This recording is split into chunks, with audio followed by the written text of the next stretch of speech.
Bapak Ibu sidang jemaat yang dikasihi dan diberkati oleh Tuhan kita Yesus Kristus, pada kesempatan malam hari ini saya akan mengajak kita kembali untuk mendengarkan firman Tuhan sebagai renungan malam kita dan doa malam kita pada saat ini sesuai dengan Almanak Nas GKE yang diambil dari kitab Hakim-Hakim pasal 16 ayatnya yang ke-23 hingga ayatnya yang ke-31. Saya akan membacakan 2 ayat saja dan Bapak Ibu saudara-saudari boleh melanjutkan membacanya di dalam hati dalam rumah masing-masing dengan judul perikop Simson mati. Demikian bunyi firman Tuhan. Sesudah itu berkumpullah raja-raja kota orang Filistin untuk mengadakan perayaan korban sembelihan yang besar kepada Dagon, Allah mereka. Dan untuk bersukaria kata mereka, telah diserahkan oleh Allah kita ke dalam tangan kita, Simson musuh kita. Dan ketika orang banyak melihat Simson, mereka memuji Allah mereka sambil berseru, telah diserahkan oleh Allah kita ke dalam tangan kita, musuh kita, perusak tanah kita, dan yang membunuh banyak teman kita. Bapak Ibu sidang jemaat yang dikasihi dan diberkati oleh Tuhan kita Yesus Kristus, nas perenungan kita pada saat ini berbicara tentang kematian Simson. Saya mengambil tema bagi kita yaitu kesempatan terakhir.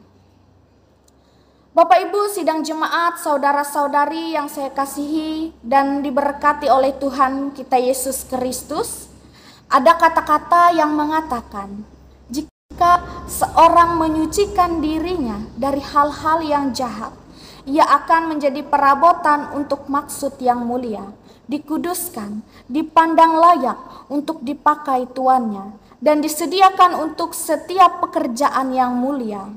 Tuhan ingin memakai kita menjadi alat di dalam tangannya, tergantung dari tekad dan niat di dalam hati kita. Bapak Ibu, saudara-saudari yang dikasihi dan diberkati oleh Tuhan, kita semua pasti memiliki yang namanya pengalaman jejak kehidupan. Mengenai apa saja yang sudah saya lakukan selama hidup ini, apakah yang saya lakukan berdampak positif, apakah berdampak negatif bagi orang lain atau bagi orang-orang di sekitar kita. Kalau sampai hari ini rasanya kita masih belum berdampak positif bagi sekitar kita, hendaklah jangan kita berputus asa. Tuhan berkemurahan atas kita. Tuhan masih memberikan kita kesempatan untuk berubah. Untuk itu, mari kita bersama-sama melihat dan merenungkan sejarah kehidupan dari seorang Simson ini. Dari kelahirannya hingga kematiannya. Kita melihat pada ayatnya yang ke-23 bahwa orang Filistin ingin merayakan kemenangan mereka atas Simson. Dan para penguasa berkumpul di kuil Dagon, dewa mereka, untuk memujinya karena telah menyerahkan Simson kepada mereka. Dan pada ayatnya yang ke-28, pada pesta itu mereka mengeluarkan Simson dari penjara untuk mengoloknya dan bersandar pada tiang-tiang penyangga kuil itu. Berserulah Simson kepada Tuhan, katanya, "Ya Tuhan Allah, ingatlah kiranya kepadaku dan buatlah aku kuat sekali ini saja. Ya Allah, supaya dengan satu pembalasan juga kubalaskan kedua mataku ini kepada orang Filistin." Hingga dalam ayatnya yang ke-30 kita melihat, membungkuklah Simson sekuat-kuatnya dan rubuhlah rumah itu menimpa raja-raja kota itu dan seluruh orang banyak yang ada di dalamnya. Yang mati dibunuhnya pada waktu itu, matinya itu lebih banyak daripada yang dibunuhnya pada waktu hidupnya. Bapak Ibu saudara-saudari yang dikasihi dan diberkati oleh Tuhan, kehidupan Simson mengajarkan kita dan mengingatkan kita bahwa betapa pentingnya mengandalkan kekuatan Allah, bukan kekuatan pribadi kita saja. Mengikuti kehendak Allah bukan kemauan diri kita sendiri. Yang menjadi penghibur kita adalah di dalam kegagalan itu Simson mencari Tuhan dan memohon belas kasihan Tuhan supaya diberi kesempatan satu kali lagi. Lalu bagaimana dengan keadaan kita? Apakah kita selama ini menjadi alat di dalam tangan Tuhan atau tidak? Sebagai umat Tuhan atau orang-orang percaya yang suatu saat nanti atau suatu hari nanti harus mempertanggungjawabkan keadaan kita di hadapan Allah, di hadapan Bapa di surga. Jika kita tidak mengambil keputusan segera untuk bertobat, maka kita akan kehilangan suatu kesempatan itu. Jadi sebelum kesempatan hidup kita hilang, mari pergunakan hidup kita sebagai berkat bagi sesama kita. Seperti ada pujian rohani yang mengatakan, hidup ini adalah kesempatan.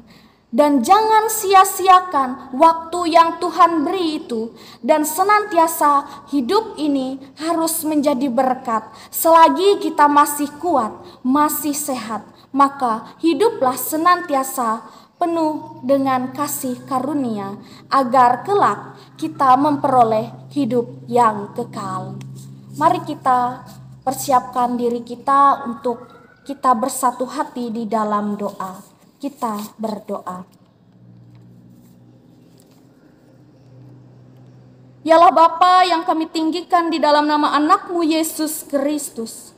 Terima kasih untuk segala penyertaan, cinta kasih Tuhan di dalam kehidupan kami. Pada saat ini kami mengucap syukur karena Tuhan masih memberikan nafas kehidupan bagi kami hingga saat ini. Biarlah kami tetap hidup beriman, percaya kepada Tuhan dengan segenap hati kami. Terima kasih atas firman Tuhan yang telah kami renungi bersama mengenai kematian Simson.